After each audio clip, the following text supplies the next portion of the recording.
It is probably my least favorite time in the Department of Chaos today.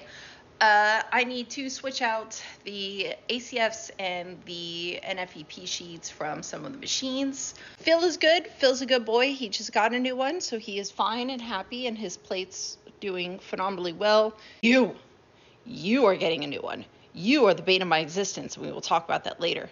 It is time that you get a new one because everything is sticking to yours, which means we need to switch all yours out, including your dual plates. Definitely need to switch out the dual plates. Look at this. Like, the resin won't even come off of this. It's just... You're going to need paper towels, like a lot of them. Like, none of this stuff should ever touch a hard surface, let alone paper towels. But we're going to need the vat in question and some screwdrivers, some microfiber cloths, rubbing alcohol, a scalpel, and our frosted ACFs. First thing we're going to do is clean up all the screws. I don't care about the film. I'm ripping it out here in a second. I don't care.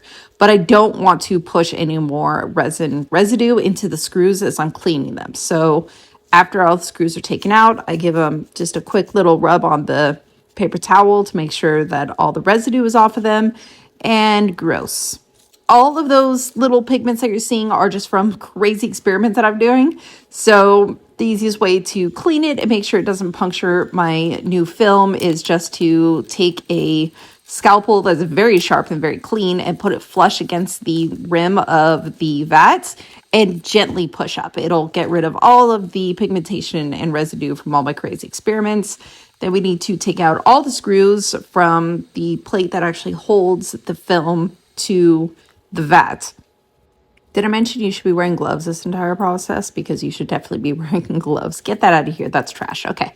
We're going to clean up the plates, and I'm using a really soft brush that has only been touched by rubbing alcohol. That's the only thing that brush is for, just to make sure I get all of the resin and residue out of the screw holes so it doesn't cure in the instance that it actually gets, exposed to UV light, whether it be through my windows or through the resin printer itself. It happens, it's annoying, it's fixable, but it's annoying. So we're going to clean these up really, really good and dry so we don't get moisture buildup and residue buildup. All of that moisture creates a gap and we don't want to use that. I'm using Anycubic's new frosted ACF sheets and I bought them big enough for the Max. And here's the fun thing, and I know they're not going to like this, but you can just cut them to size. So I got the biggest size they have, and bonus, I get 4 of the dual plate sheets out of one of my Max sheets. So yay for being thrifty. After you get it, you're going to see there's a frosted side and a clear side. You want the clear side facing up, and you want the frosted side facing your LCD screen. Once we get it lined up, I'm going to attach all the screws, and you know which screws go where because there's like a little funnel dent where these screws sit. So if it is flush, don't put the screw there. You only want to put it into the cup-shaped screw holes for this side. Get those all in there. Give them a good little tighten. You don't want to over-tighten these. If you over-tighten these, it creates a lot of resistance, and it will tear the ACF when you put it back in. Now that we've got all the residue out, I'm going to give it a good once over, make sure there's absolutely no debris that can get stuck either between the plate and the frame or the plate and the screws.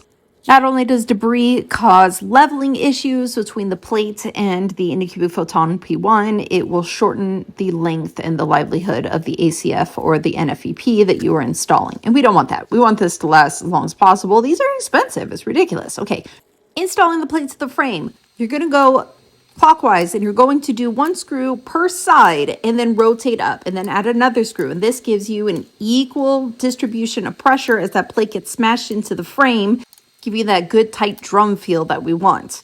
So one of my favorite things to do is cover the entire plate with a brand new microfiber before I start using the Allen key to tighten up those screws. I can't even tell you how many times I've accidentally punctured my brand new sheet that I've installed doing that.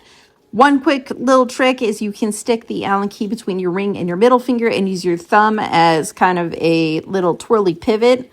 For me, it's more comfortable. Instead of just wiggling it around, you get more stability to make sure that you're not going to puncture your sheet. Actually, I can't tell you 7. I've done it 7 times. It's awful. So I'm like overprotective of this. But anyways, you're going to twirl and twirl and twirl and just go around and gently add pressure to all of the screws. You don't want to go super tight as you're going around. You want to do that probably on your third round of tighten these screws, because you'll see that some will get looser as you add pressure to the other one. So you want to add equal amounts of pressure as you go around the plate. And it takes about 5 times. After everything looks good, I check out the screws to make sure nobody's gone in wonky, and I'm going to grab a blade, and I cannot stress this enough. You are going to keep the blade facing outward, never inward, and you're going to run the blade along the frame to cut off the rest of that residual ACF, and you've got a brand new beautiful plate. Okay, love you.